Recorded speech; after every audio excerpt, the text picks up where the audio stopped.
आदित्यनाथ डटे हुए हैं तो महाराष्ट्र में अमित शाह ने मोर्चा संभाला हुआ है और उनके मोर्चा संभालने का असर यह हुआ है कि एनडीए में सीट शेयरिंग की डील डन हो गई।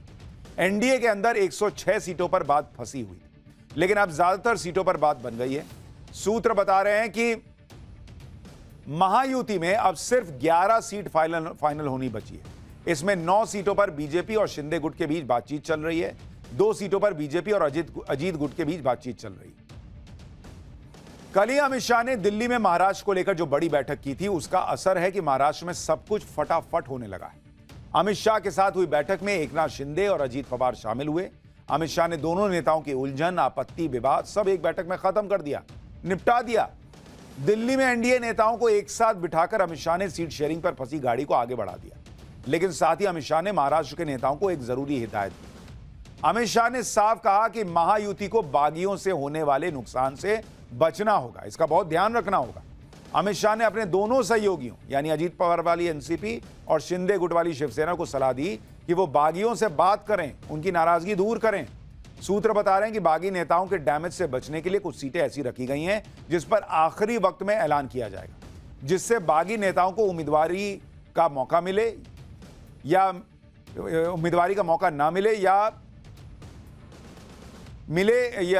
और जहां चुनाव में हार जीत का अंतर काफी कम होता है, वहां पर ऐसे बागी जो हैं वो बड़े निर्णायक भूमिका निभा सकते हैं। अमित शाह के मोर्चा संभालते ही एनडीए गठबंधन ने नए जोश को दिखा दिया। एनडीए ने सीधे उद्धव ठाकरे के बेटे आदित्य ठाकरे को घेर दिया। मुंबई की वर्ली सीट पर आदित्य ठाकरे के सामने शिंदे गुट ने राज्यसभा सांसद मिलिंद देवड़ा को उतार दिया। आदित्य ठाकरे साल 2019 में वर्ली विधानसभा सीट से चुनाव जीते थे, जबकि मिलिंद देवड़ा मुंबई साउथ लोकसभा सीट से 2 बार के सांसद हैं। Worli seat Mumbai South Lok Sabha seat के तहत ही आती है। आदित्य ठाकरे महाराष्ट्र में मंत्री रह चुके हैं। मिलिंद देवड़ा यूपीए 2 में केंद्रीय मंत्री रह चुके हैं। आदित्य ठाकरे उद्धव ठाकरे के बेटे हैं। मिलिंद देवड़ा कांग्रेस के दिग्गज नेता रहे मुरली देवड़ा के बेटे। वो इसी साल कांग्रेस पार्टी छोड़ एकनाथ शिंदे के गुट में आ गए। यानी बीजेपी कोई भी या कहिए महायुति या एनडीए जो है वो कोई भी काम या कोई भी चुनौती हल्के में नहीं ले रहा। आदित्य ठाकरे के सामने भी एक मजबूत कैंडिडेट उतारा है। मिलिंद देवड़ा को उतारकर एनडीए ने आदित्य ठाकरे के लिए मुश्किल खड़ी कर दी, क्योंकि 2019 में आदित्य ठाकरे 67,000 वोट के बड़े मार्जिन से जीत गए थे। लेकिन इस बार उनके लिए जीत आसान नहीं होगी और इसके कई कारण हैं। भाई, पहला कारण, मिलिंद देवड़ा एक फैक्टर है। मिलिंद देवड़ा जैसे हेवीवेट नेता चुनाव में उतर गए। मिलिंद 2004 और 2009 में मुंबई साउथ से सांसद थे। मुंबई साउथ लोकसभा में ही वर्ली सीट आती है। मिलिंद देवड़ा 2014 और 2019 मुंबई साउथ से हार गए थे, लेकिन 2014 के लोकसभा चुनाव में वर्ली विधानसभा के अंदर उन्हें 35,000 वोट मिले थे और 2019 लोकसभा चुनाव में उन्हें वर्ली के विधानसभा के अंदर 41,000 वोट मिले। मिलिंद देवड़ा के पिता मुरली देवड़ा भी मुंबई साउथ से 4 बार के सांसद रहे। यह उनके परिवार की पुश्तैनी सीट है। दूसरा कारण शिवसेना फैक्टर है। वर्ली शिवसेना की पारंपरिक सीट रही है। 1990 से लेकर अब तक हुए 7 विधानसभा चुनाव में 6 बार शिवसेना जीती है। इस बार शिवसेना 2 भागों में बटी हुई है, इसलिए उद्धव ठाकरे की पार्टी का पावर भी इस सीट पर कम हुआ। हरियाणा में तो नरेंद्र मोदी ने सबको चौंका दिया था और पूरा गेम ही पलट दिया। लेकिन अब मोदी योगी की जोड़ी एक बड़ा टेस्ट यूपी में देने जा रही। वैसे तो यूपी में उपचुनाव हो रहे हैं और वो भी सिर्फ 9 सीटों पर, लेकिन ये कोई मामूली चुनाव नहीं। इस उपचुनाव की अहमियत मोदी योगी की सुपरहिट जोड़ी के लिए इसलिए क्योंकि लोकसभा चुनाव में यूपी में ही बीजेपी को बड़ा झटका लगा था और यूपी के रिजल्ट के बाद से ही राहुल गांधी और अखिलेश यादव हवा में उड़ने लगे थे। लेकिन जैसे हरियाणा जीतकर बीजेपी ने राहुल गांधी की सियासी हवाबाजी निकाली, वैसे ही रिजल्ट बीजेपी यूपी के उपचुनाव में भी चाहती है, जिससे न सिर्फ अखिलेश बैकफुट पर जाए बल्कि फिर 2027 विधानसभा चुनाव का रास्ता क्लियर हो जाए। क्योंकि अभी तो अखिलेश यादव के लोग उन्हें 27 का सत्ताधीश बताने लगे हैं, लेकिन 27 का सत्ताधीश कौन बनेगा, उस लड़ाई से पहले जो उपचुनाव की लड़ाई है उसमें एक दूसरे से मुकाबला करना। और इस मुकाबले के लिए बीजेपी ने पूरा जोर लगाया हुआ है कि अखिलेश को कहीं से कोई मौका ना मिले। उधर अखिलेश भी अपना गेम खेल रहे हैं। वो कांग्रेस को बिना कोई सीट दिए सारी सीटों पर खुद लड़ रहे हैं। लेकिन अखिलेश यादव ने जो सियासी स्मार्टनेस दिखाई वो उन्हीं पर कहीं भारी ना पड़ जाए, क्योंकि कांग्रेस को अखिलेश ने साइड तो लगा दिया, लेकिन कांग्रेस भी मजबूरी में अखिलेश के खिलाफ कुछ बोल नहीं पा रही। हालांकि अंदर ही अंदर कांग्रेस अखिलेश की जड़ें खोदने में भी जुट गई है। ऐसी खबरें, ये कैसे हो रहा है? क्या कांग्रेस ही अखिलेश को हरवाएगी यूपी उपचुनाव में? ये आज आपको आगे बताऊंगा, लेकिन पहले ये देख लीजिए कि यूपी उपचुनाव में इस वक्त क्या माहौल बन गया है। क्योंकि उपचुनाव में सीधी सीधी लड़ाई बीजेपी और समाजवादी पार्टी के बीच की हो चुकी है। यूपी उपचुनाव में अखिलेश यादव ने राहुल गांधी को एकदम किनारे लगा दिया। वो खुद को इंडी गठबंधन का नया हीरो प्रोजेक्ट कर रहे हैं। अखिलेश यादव ने अपना ही माहौल बनाना शुरू कर दिया। अभी वो उपचुनाव लड़ रहे हैं, लेकिन अभी से उन्होंने 2027 का माहौल बना दिया। 2 दिन से अखिलेश यादव के ये पोस्टर वायरल हो रहे हैं, जिसमें लिखा है 27 के सत्ताधीश। इस पोस्टर में इंडी गठबंधन गायब है, राहुल गांधी गायब है। एक तरह से अखिलेश यादव ने यह मैसेज दे दिया कि 2027 में भी वो अकेले अपने दम पर बीजेपी से टक्कर लेंगे, उन्हें राहुल गांधी की जरूरत नहीं है। ये तो इन लोगों का हाल है। राहुल गांधी इकोसिस्टम ने बना दिया उनको हीरो। हरियाणा के बाद मामला गड़बड़ा है।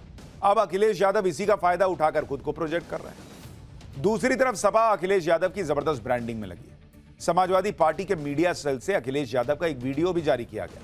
इस वीडियो के साथ जो लिखा है वो बड़ा अहम है। इसमें लिखा है कि पीडीए के नायक सिर्फ अखिलेश, पीडीए के नेता सिर्फ अखिलेश, पीडीए के हितैषी सिर्फ अखिलेश, हमें चाहिए कौन? सिर्फ अखिलेश, सिर्फ अखिलेश।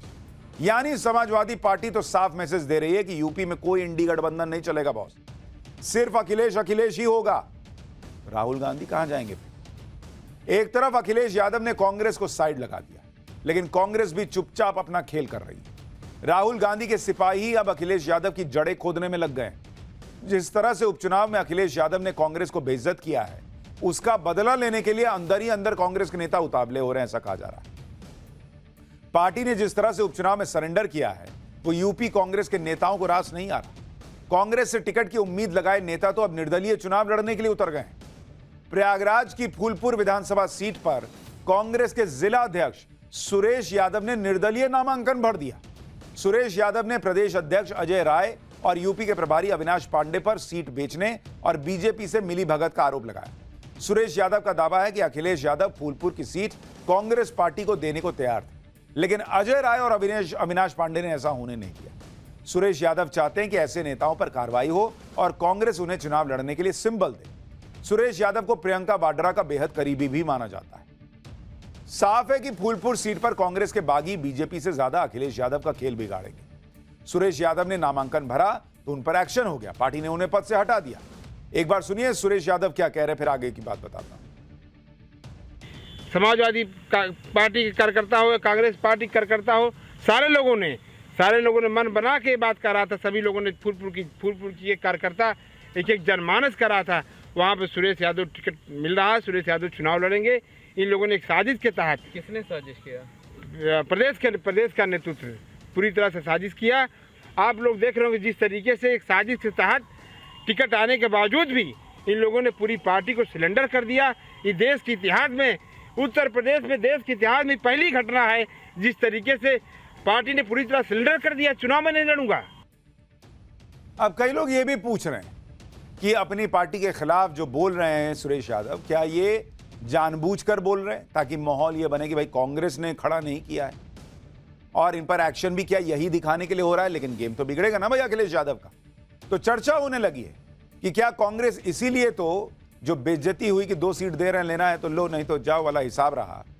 कांग्रेस अब अखिलेश यादव को डैमेज करके उनको नीचे खींच के लाएगी। अखिलेश यादव के लिए एक और मुसीबत यह है कि उनकी पुश्तैनी सीट पर बीजेपी ने भी खेल किया। मैनपुरी की करहल सीट पर बीजेपी ने मुलायम परिवार के जीजा को उतार दिया और अब लड़ाई अखिलेश यादव के भतीजा बनाम अखिलेश यादव के जीजा की बन गई है। सपा से अखिलेश यादव के भतीजे और लालू प्रसाद यादव के दामाद तेज प्रताप यादव लड़ रहे हैं। बीजेपी से अनुजेश यादव मैदान में है। अनुजेश यादव मुलायम सिंह के दामाद हैं। सांसद धर्मेंद्र यादव की बहन संध्या यादव के पति हैं। अनुजेश रिश्ते में तेज प्रताप यादव के फूफा हैं। इस हिसाब से इस सीट पर भतीजा बनाम फूफा की लड़ाई चल रही है। हालांकि मुलायम परिवार अनुजेश और संध्या से पहले ही सारे रिश्ते खत्म कर चुका है, इसलिए सपा इसे पारिवारिक लड़ाई मानने से इनकार कर रही है। अखिलेश यादव इसे बीजेपी का तिकड़म बता रहे हैं। एक बार सुनिए अखिलेश यादव ने क्या कहा, फिर आपको बताऊंगा करहल सीट जीतने के लिए बीजेपी कैसे 2002 वाला दांव चल रही है। जब बीजेपी को लगा कि वो हार जाएंगे तो कोई ना कोई तिकड़म करो, कोई ना कोई तिकड़म करो। कोई ना कोई ऐसा संदेश दो जिसका समाजवादी पार्टी के लोग जवाब ही देते रहे। ये लोग तो परिवारवाद के खिलाफ वाले लोग थे, याद करो आप। जो लोग परिवारवाद के खिलाफ थे आज रिश्तेदारवादी कैसे हो गए। करहल सीट मैनपुरी लोकसभा सीट के तहत आती है। यह सीट सपा का गढ़ मानी जाती है और 2022 में अखिलेश यादव यहां से जीते।